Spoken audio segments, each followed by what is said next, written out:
Hey everybody, I'm Green Havoc, and you're watching the Not for Normies, and we've got a special Square One interview. We're going to be sitting down here in just a bit with Big Al and Vowels. That's the Flex DPS and the assistant coach for the team. It's going to be some exciting stuff coming up in just a bit. What advice would you give to teams or players trying to break into the Tier 3 scene? I definitely think commitment is a very important thing because without time and effort put into the game, you're not going to get anywhere. Unless if you're just insanely talented, some random owl team picks you up. That's just not going to happen. You have to put the time and effort in. That's just how it is. Very fair. Well, Vowels, what about you for the staff trying to break into the Tier 3 scene? Any advice for them? Uh, don't grow an ego. Be a filter, not a sponge. It's a saying a good friend of mine, Ham, uses all the time to talk about casting, and I feel like it applies here too. And that I definitely appreciate. I've learned a lot from just talking to my players, and I feel like maybe sometimes the staff they kind of let ego get in the way sometimes. I'm thinking I'm the coach, I make all decisions, I know everything. You gotta open up. You gotta be. I'm trying to think how to phrase it. It's better to be a little bit more conversational sometimes and be open to feedback. I feel like that's something that, at least in my experience, a lot of staff, both on team staff and in broadcasting, generally aren't as receptive to. Okay, so it's more about or it's about knowing the difference between always treating them like players and sometimes remembering that they're people too, and that the you got to walk both sides of that the coach, managerial, analyst, all of it. Remembering that there's people on the other end of the PCs, and sometimes just a good conversation is what is needed. I like that. What advice would you give to teams or players trying to follow your footsteps into the tier two scene?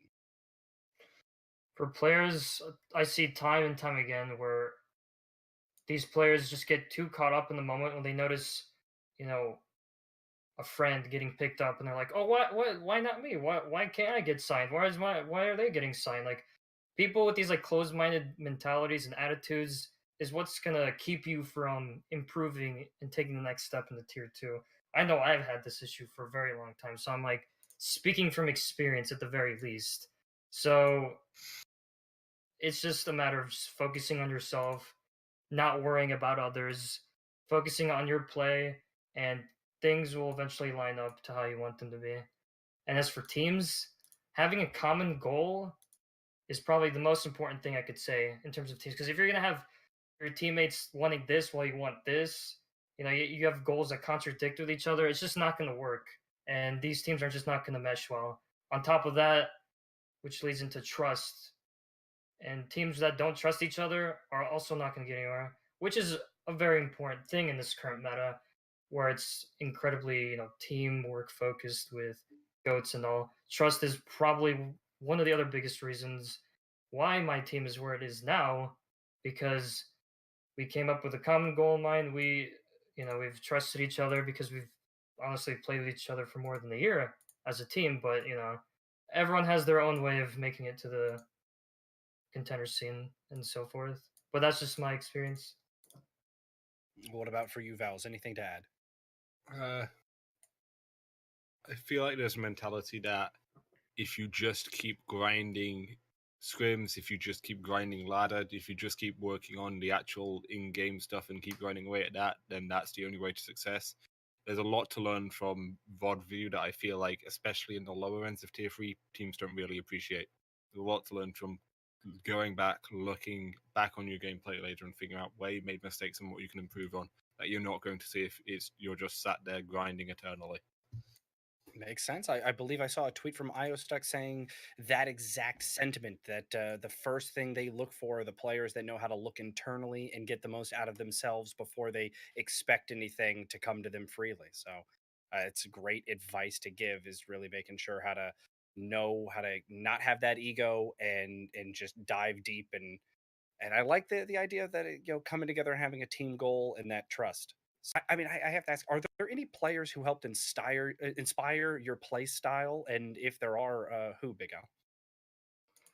Al. Me as an individual, I think my biggest inspiration would be Shatter 2K, and I've been following him since the beginning of the release of Overwatch, and I was always a fan of his Genji, and I really like analyzed all of his videos and took to account how he played the game and how he interpreted things. And I don't know, I kind of just piggybacked off of it. And in terms of, well, that was like before, goats is just different now because back then there wasn't goats and all this. For like what I'm doing now, at least, because I'm not playing Genji as much, I don't really have an inspiration. Like, I am my own inspiration. I find the will to play this game, even though I'm considered a flex DPS, even though I play fucking Brig all day, every day, 24 hours a week. That was an exaggeration, but you get the idea. It's at the moment I'm basically my inspiration. Oh, hey, I mean, you can't ask for much more than that being your own inspiration. And besides, on the PTR, there's like 60 million changes to every DPS hero. Hopefully, something shakes up in the GOAT's ladder. But so now for you, Vowels, I'll ask: is there any coaching or analyst, coach or analyst that you've followed that kind of helped mold the way you think about the game, or whiteboards you went back to when trying to reevaluate team strategies?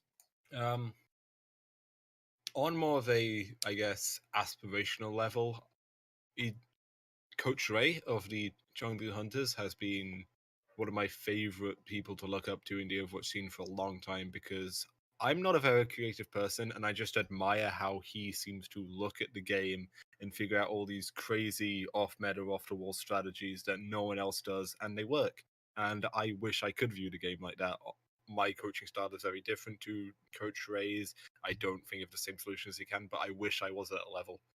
Maybe something a little bit more local is Dream, the now the head coach of Montreal Rebellion, is a good friend of mine. I knew him long before I even considered coaching, and talking with him about the stuff he was doing with his team and just generally theory crafting with him kind of pushed me to be where I am today as a coach. Wow. I love both of those answers. I mean, you've got friends, you've got I mean people who have made it to the big stage, and then I mean coming back to Big Al, just becoming your own inspiration. And I mean that's the kind of stuff you need to be able to pick apart and look through the scene. I mean you get that extra oomph that helps you move from everybody to something special. So that was Big Al and Vowels from Square One. They're going to be starting their journey into contenders soon. I can't wait to tune in, and I hope you do as well. We got to see them in the grand finals of the Not for Normies last year. It was exciting stuff. They're a great group of guys, and I'm wishing them all the best. Let's get back to this Not for Normies action.